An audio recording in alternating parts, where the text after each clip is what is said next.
Hi guys, welcome to Summer Sunday School at PCMK. When you think of fashion, when you think of fun times, when you think of pretty girls cruising down to the beach and having a good time, you think of one doll, Barbie. Barbie is the doll with the dream house, the dream car, the dream pool, and a closet that must be the size of an airplane hangar. For decades, Barbie has been the doll you can dress up and play make-believe. Barbie can be an artist, a teacher, an astronaut, a fashion designer, or a movie star. Or she can be a carefree teenager spending time with her pals. The thing about Barbie is she can be anything you want her to be. Barbie doesn't get to choose anything that happens to her. She's forced to do whatever the people who designed her and the kids who play with her want her to do. Imagine how frustrating that would be if you were in her little slip-on pink shoes. How would you like to wake up and find yourself dressed as Dorothy from The Wizard of Oz, forced to run from the Wicked Witch of the West? How would you like to get strapped into a rocket ship with no preparation and shot into outer space? How would you like to be a fashion designer, forced to design cool, hip clothes for your friends when you can't even draw a stick man? How would you like to be dressed in a swimsuit and dropped in the dream pool when you don't even know how to swim? Sometimes life happens that way, doesn't it? Things happen that are beyond our control, and we wonder what we're supposed to do. This is especially true when we were kids, whose parents, teachers, and so many adults have control over what happens in our lives. When things go wrong, when we're stuck in a bad place, what do? The answer can be found in the story of a beautiful woman from the Bible. She was not a Barbie doll. She was a queen. Her story will teach us exactly what to do when we're faced with tough choices or a difficult situation. This is the story of Esther. There was once a rich and powerful king whose name was Xerxes. King Xerxes had many wonderful things, but he did not have a queen. Many beautiful women came to meet the king. Each one dreamed she might be the new queen. They went through months of preparation before they were introduced to the king. One day, the king met a beautiful young woman named Esther. He thought she was the most beautiful woman in all of the land. The king knew that Esther would become his queen, but there was much to be done before she could be crowned. It took nearly a year to get everything ready. During the year, Esther stayed at the palace. Until then, she had lived with her cousin Mordecai. He had raised her and loved her very much. Mordecai trusted and believed in God. He taught Esther to love God too. Finally, the big day came, and the king carefully placed the crown on Esther's head. She was now Queen Esther. Mordecai was very happy. Every day he came to the palace gate to talk to Esther. He wanted to be sure that she was happy and safe. One day while Mordecai waited at the gate for Esther, he heard two of the king's guards talking.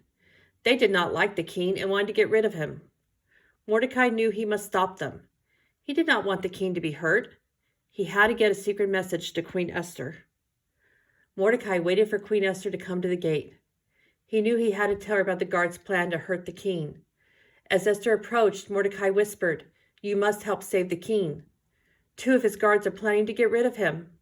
They do not want him to be king anymore." Esther told the king about the plan to hurt him. Then she said, "Mordecai warned me of this danger. He wants to make sure you are not harmed." The king sent out some of his officers. They discovered that what Queen Esther said was true. The king was happy that Mordecai had saved him. The king had a palace servant write these things in a record book just as they happened. Now everyone who would know how Mordecai saved the king. Later, a mean person named Haman was given a very important job by the king. He became one of the king's highest officers. To honor Haman, the king made a law for the people in the kingdom to follow. According to the law, whenever Haman passed by, everyone had to bow down to him. Haman was very pleased with the new law. It made him feel important when people bowed down to him. But there was one man who refused to bow to Haman. That man was Mordecai, Esther's cousin. Haman was very angry when Mordecai would not bow to him. He wanted to get rid of Mordecai and all his people. Haman knew the king would never let him harm Mordecai for not bowing to him, so Haman came up with a plan.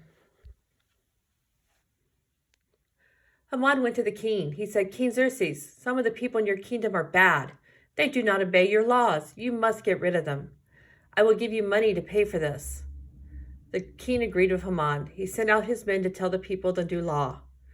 Mordecai cried when he heard Haman's horrible plan. The new law meant Haman could get rid of Mordecai and all his people.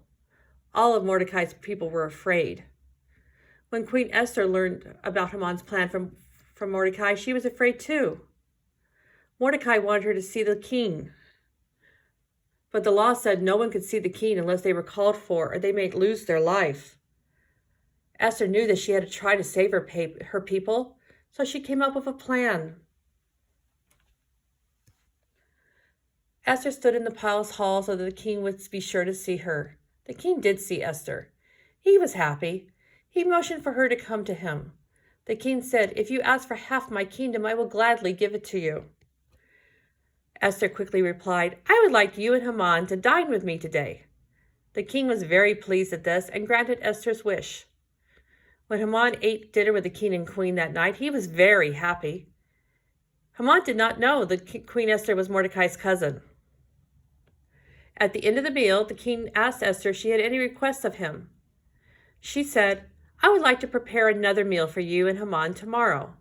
Again, the king granted her wish.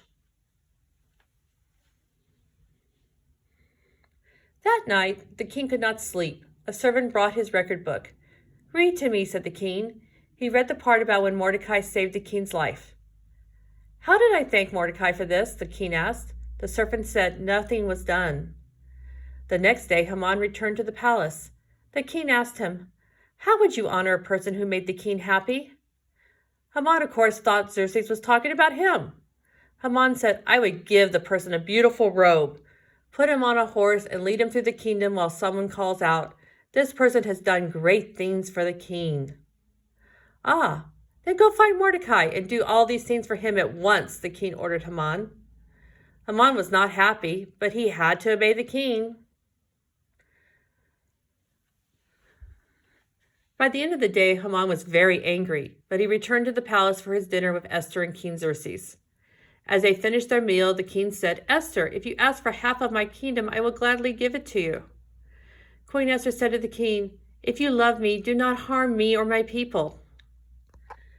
The king asked, Who would do such a thing? When Esther told the king of Haman's plan, he was so angry that he left the room. Haman asked Esther to help him, but this just made the king more angry. He had Haman taken away. Then the king wrote a new law to protect Esther's people. Queen Esther called Mordecai before her. She said to him, Our people are safe. The king gave Haman's job to Mordecai. Everyone celebrated. Esther was very brave. She was glad she had risked her life to save her people. Esther was an Israelite, a captive living in a foreign land. The book of Esther tells us she was very beautiful, and for that reason alone, she was chosen to become the queen. She didn't ask for the position. She didn't have a choice. The decision was made for her, and she moved into the palace. As fate would have it, Esther was queen during a very dangerous time for the Israelites. Men who hated Israel hatched a plan to murder her people, and only she had the ability to save the Israelites. But Esther would have to risk her own life to do so. Esther wasn't just a beautiful woman. She was a woman of great faith and courage. She trusted God, and God used her to save her people. Esther teaches us that when life throws us a challenge we can't solve, God will make a way.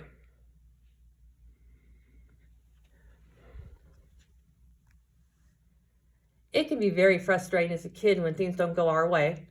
Sometimes things happen not because of your choices, but the choices of your parents, teachers, coaches, community, or even your friends.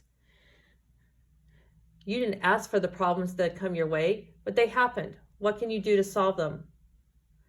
I'd love to tell you it gets better as you grow up, but even as an adult, things will still happen beyond your control. Sometimes your boss or your company can put you in a bad spot. Sometimes your spouse or your kids put you in bad situations. What do you do when, like Esther, you have a problem you didn't cause, you didn't ask for, and you don't know how to solve? Tough times are a test of faith. It's in those moments that God wants us to trust Him. Instead of trying to solve the problem on your own, we need to pray that God will make a way. God knows more than we ever will about how we got into that situation, and God always sees a way out. When we trust in God, not only will He make a way out, He will use that tough time to grow our faith, so that when the next challenge comes, we will lean on Him even more. Jesus understands what it's like being put in a bad situation. He was arrested, tried, and crucified for a crime He didn't commit. If you put your trust in Him, like Esther, He will grow your faith and show you the way out. All right, let's close with a simple prayer. Close your eyes and repeat after me. Dear God, thank you for making a way when we see no way out. In Jesus' name, amen. All right, that's it for now, guys. Come back next week to see what toy Allie finds this time.